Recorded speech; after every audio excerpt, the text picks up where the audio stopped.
গাইবান্ধার পলাশবাড়িতে ৩ সন্তানের জননী শহীদা বেগমকে গাছে বেঁধে মারধর, চুল কেটে মুখে চুনকালি মেখে ও জুতার মালা পরিয়ে অপমান করার অভিযোগ উঠেছে। স্থানীয় প্রভাবশালী ইউনুস মিয়া ও তার সহযোগীরা এ ঘটনায় জড়িত বলে দাবি করেছেন ভুক্তভোগী। এ ঘটনার ছবি সামাজিক যোগাযোগ মাধ্যমে ছড়িয়ে পড়লে দেশজুড়ে শুরু হয় তীব্র প্রতিক্রিয়া।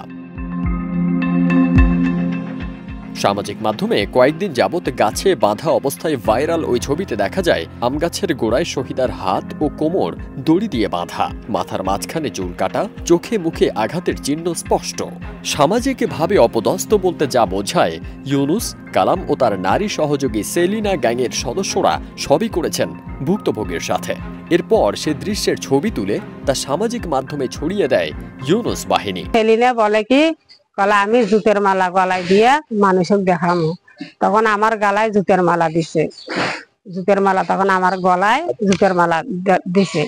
দেওয়ার পর আর একজন ফিরে আসে মুখে চুনকালি আমার মুখে দিয়ে দিই। আমার এই জায়গায় মারছে, এই জায়গায় মারছে, এই জায়গায় মারছে, আর পেছনে মারছে, আমার ঠ্যাঙ্গে মারছে, মাথায় যে এই জায়গায় আমার মাথা ফুলেই আছে ভাই, দেখেন আমার মাথাও বাড়ি মারছে, লাঠি দিয়ে মাথা আমার বাড়ি মারছে।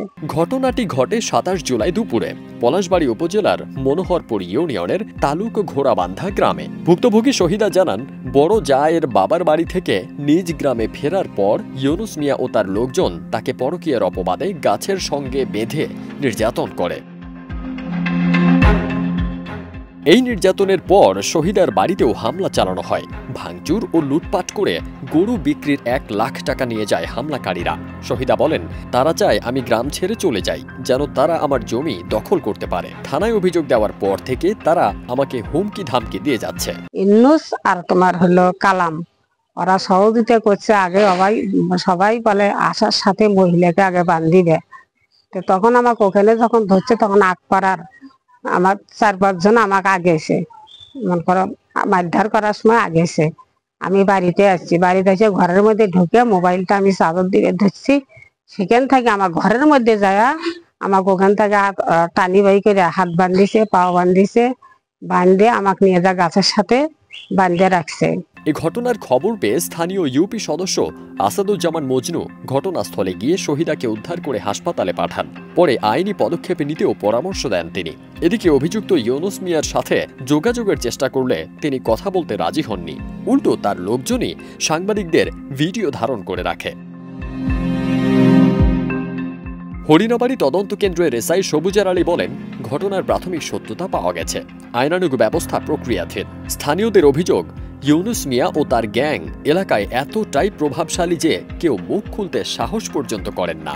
নির্যাতনের শিকার শহীদা বেগম ও তার পরিবার দোষীদের দৃষ্টান্তমূলক শাস্তির দাবি জানিয়েছেন। আমার আম্মু কেন বাঁধিল সেটা আমরা কারো কাছে চাই না, আমরা বিচার চাই। আমার মাকে এইরকম করে আমার মাকে চুল কেটে দিছে। তখন আমি বলছি, বলে কেন তোমরা চুল কেটে দিলেন? কয় কি আমি দেই নাই, তুই দিছিস, আমাকে এই কথা বলে। আমি কইছি, বলে কখনো আমি দেই নাই, আমি কোরআন শরীফ নিয়ে বের পাবো।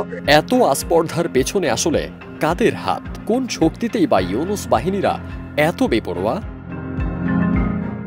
ফারদিন সানি, দেশ রূপান্তর।